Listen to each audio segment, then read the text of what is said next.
The deep dive of episode 4 of the Raised Beaches podcast is on Milankovitch cycles. Milankovitch cycles are the primary control on climate changes over this time scale of thousands to hundreds of thousands of years. And as a result, this is one of the fundamental components of understanding paleoclimate changes. So it's called Milankovitch orbital theory or Milankovitch cycles because it's named after the Serbian scientist Milutin Milankovitch, who's a Serbian scientist who came up with the theory in the 1910s and the 1920s. And at the time, that this was kind of controversial, and a lot of people didn't think that this was the cause of climate changes. But by the 1960s, there was starting to get really accurate proxy records from the ocean that did confirm that orbital variations were responsible for a lot of the climate change that we see in the geological record, at least for the past 5 million years or so. So Milankovitch cycles are composed of three different components: eccentricity, obliquity, and precession. And I'll go into more detail on what these things are. The first is eccentricity, and this is the component that has the longest time scale. So eccentricity is basically the shape of the Earth's orbit around the sun. And the Earth's orbit is an ellipse. So basically, one type of an ellipse is a circle where the Earth goes in a round circle around the sun, but that's not actually what happens. So basically, because it's an ellipse, at part of the Earth's orbit, the Earth is closer to the sun, and part of it's further away. And if the Earth is more eccentric, the amount of energy from the sun, the solar radiation, will increase as the Earth spends time closer to the sun and less when it's further away. And this eccentricity, the shape of the Earth's orbit, changes as a result of the gravitational attraction of other planets, namely Jupiter and Saturn. And over the course of this 100,000-year cycle, the difference between when the Earth is closest to the sun and furthest away will change the amount of radiation reaching the Earth by upwards of 23%. And this is not the full story because if you took high school physics, you probably remember Kepler's laws of orbital mechanics. And Kepler's second law states that when you are closer to the sun, the velocity of the Earth increases. So basically, even though you're closer to the sun, the amount of time spent close to the sun is less than when you're further away from the sun. So the part of the Earth's orbit when it is closest to the sun is known as perihelion, and when it's furthest away is aphelion. So at present, the southern hemisphere summer happens at perihelion. So the southern hemisphere gets more solar energy during its summer than the northern hemisphere. So the northern hemisphere summer happens when the Earth is furthest away from the sun. The second part of Milankovitch cycles is obliquity, and in terms of ice sheet, in terms of glacial cycles, obliquity is actually the most important component.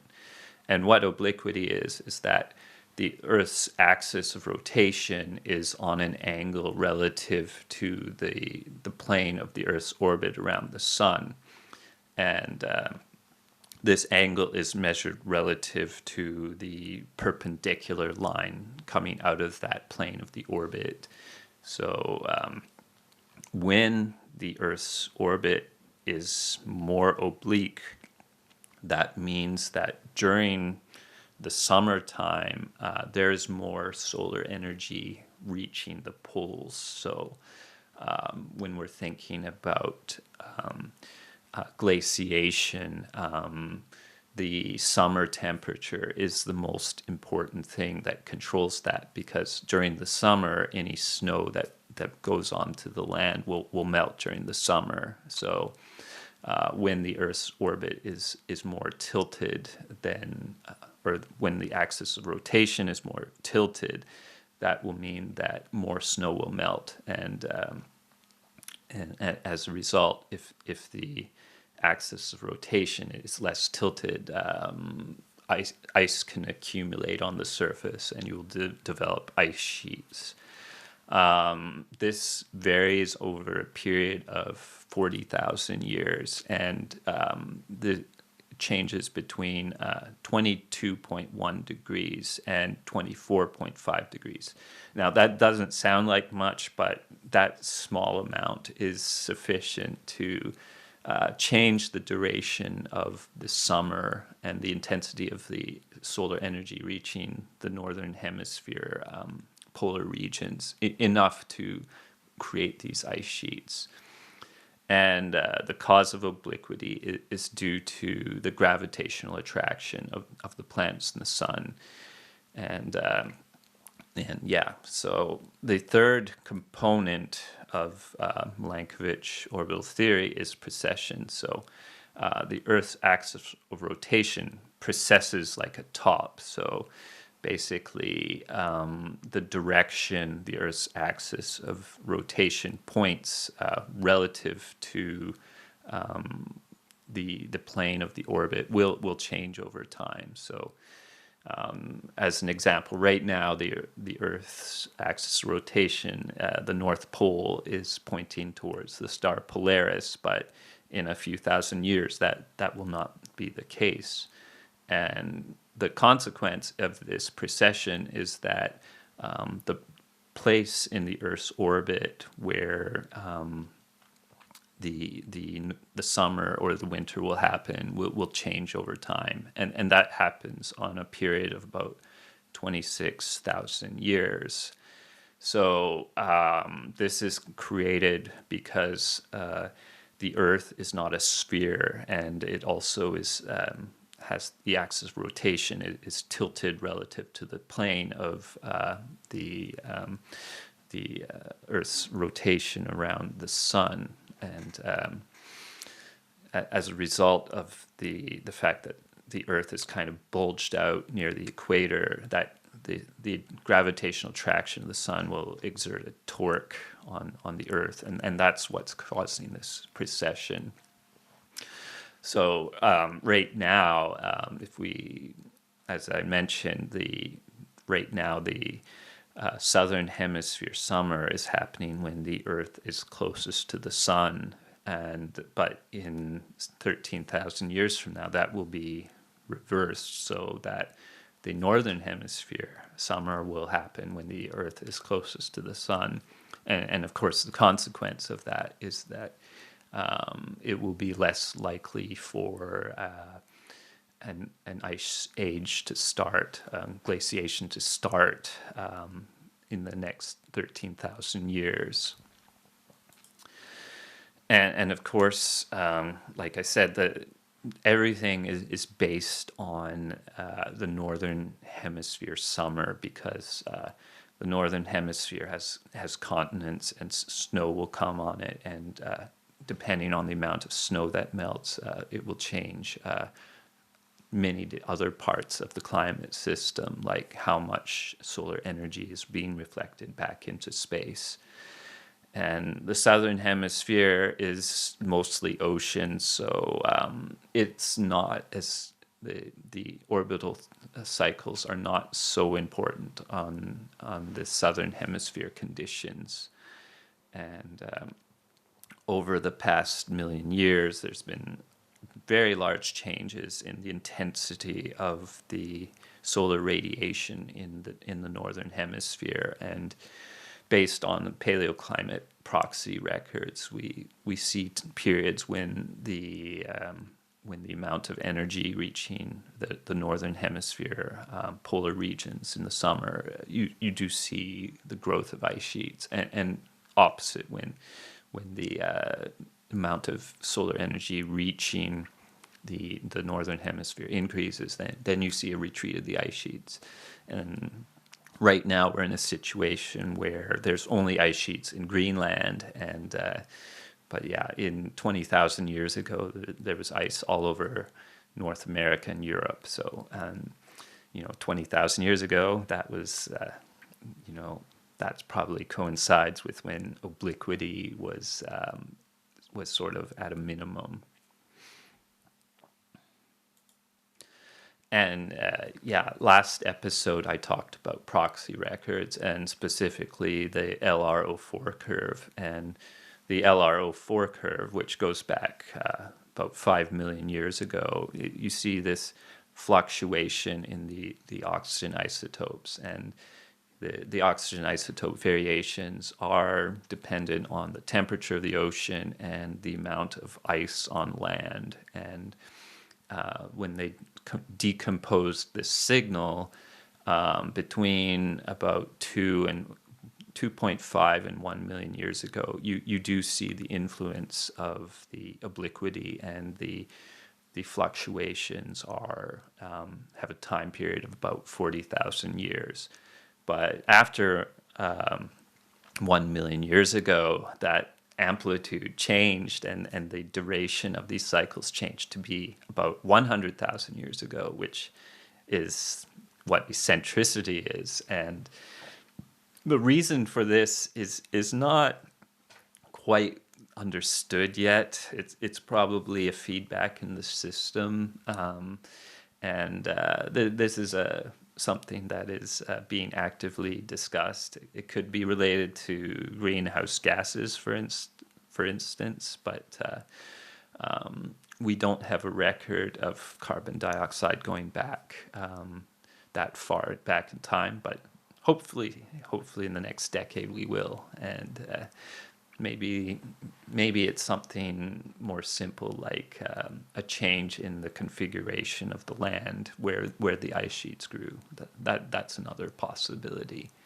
So anyway, there's still this strong 40,000 year effect, even in the past million years, but the magnitude of this LRO4 curve, which is the most important proxy record, does show this orbital variability quite well.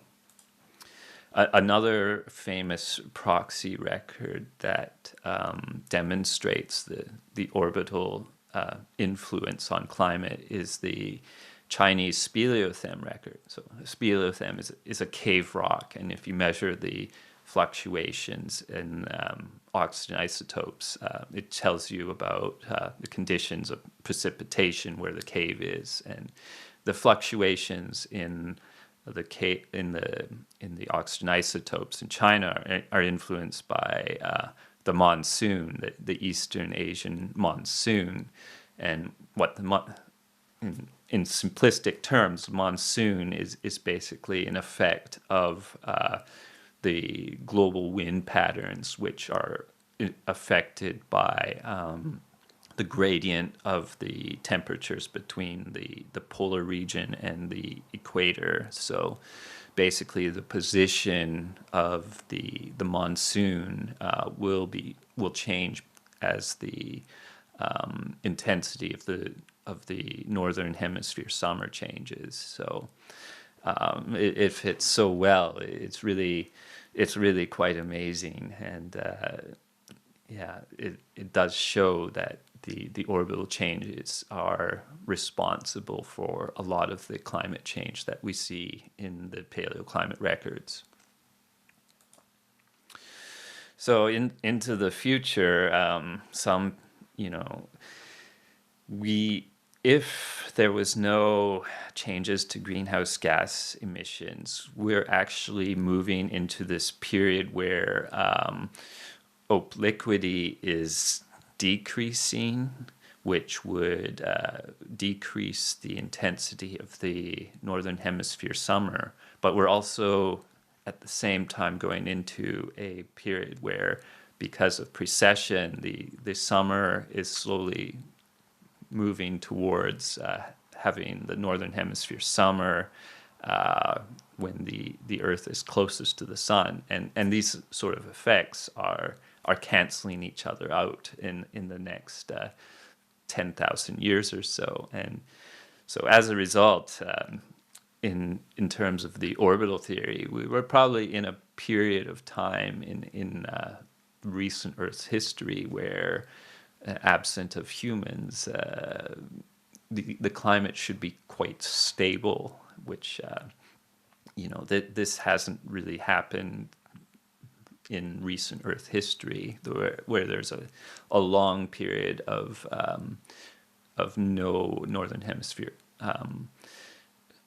glaciation for probably several tens of thousands of years. And the last time this may have happened was about 400,000 years ago, and that was a period where sea level was quite high, and also the global climate was also quite warm, and so yeah, in the absence of human activities, the next glaciation would probably be delayed for a while, and